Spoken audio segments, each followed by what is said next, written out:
Bonjour à tous. N'oubliez pas de vous abonner et d'activer la cloche pour ne rien manquer.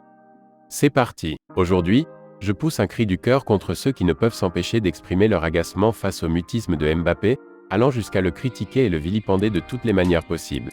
Traître, mercenaire, égoïste, manipulateur. Mais arrêtons-nous un instant pour réfléchir. Est-ce sa faute si Nasser ne joue pas dans la cour des grands dirigeants? Peut-il contrôler les portes que Madrid lui ouvre, sachant bien que le Real ne s'intéresse généralement de cette façon qu'au Ballon d'Or déjà acquis, un titre qui ne lui appartient pas encore? Il fait simplement ce que font bon nombre de footballeurs dans ce milieu. Alors, l'accuser de penser à lui avant tout, sérieusement? Regardons le cas de Dembélé. Il a clairement déclaré que Barcelone était sa maison et qu'il voulait y rester, mais quelques jours plus tard, il atterrissait à Paris. Regardez le visage de son entraîneur, vous comprendrez ce que c'est la déception. Mbappé, lui, n'a fait aucune promesse à qui que ce soit. Je comprends votre impatience, vos désirs de sujets captivants pour alimenter vos contenus. Mais il est grand temps d'abandonner ces spéculations et ces prédictions non fondées. Cette tendance commence sérieusement à m'agacer, spécialement chez les supporters madrilènes et parisiens. Les madrilènes craignent de voir le contrat de Mbappé avec le Paris Saint-Germain se prolonger et redoutent de prendre un deuxième vent, tandis que les Parisiens redoutent la possibilité de le voir partir. Tout cela engendre des rumeurs et des scénarios imaginaires basés sur la peur, l'anxiété et l'impatience. Rappelons-nous d'une chose essentielle, le Real Madrid a bel et bien déclaré qu'il recruterait Mbappé l'année prochaine par le biais de son président, mais à aucun moment ils n'ont confirmé un recrutement pour cette année. Ils ont semé un espoir en ne signant pas un attaquant numéro 9. De même, Mbappé n'a jamais affirmé qu'il rejoindrait le Real Madrid. Il n'a pas non plus laissé entendre qu'il envisageait de quitter le PSG cette année ni même qu'il avait l'intention de partir l'année prochaine. Sa seule déclaration claire a été son choix de ne pas exercer l'année en option et son souhait de respecter la dernière année de son contrat. À aucun moment, il n'a fait part de son refus de prolonger par la suite.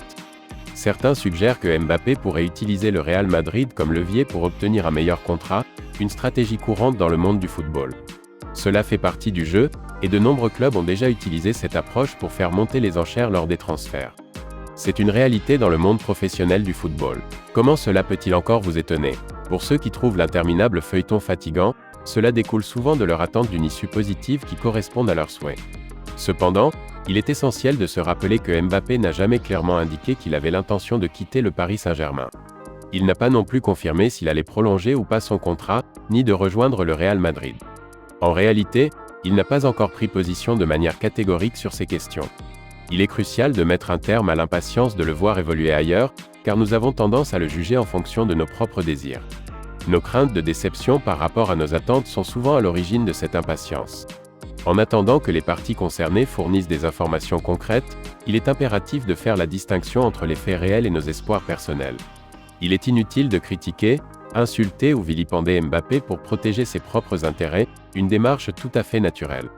Mes chers amis parisiens, concentrez-vous sur votre président politique qui, malgré 12 ans de déception, demeure miraculeusement en place.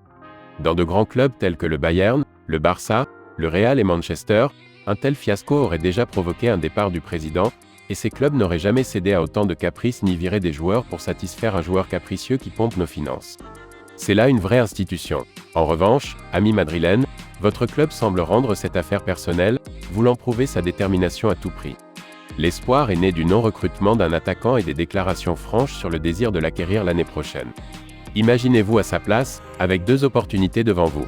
Ne chercheriez-vous pas la meilleure option? Si vous avez aimé cette vidéo, n'oubliez pas de laisser un pouce bleu et de vous abonner à ma chaîne si vous ne l'avez pas encore fait. N'oubliez pas d'activer la cloche de notification. Cela vous permettra d'être parmi les premiers à regarder mes nouvelles vidéos. À bientôt dans une prochaine vidéo sur la chaîne.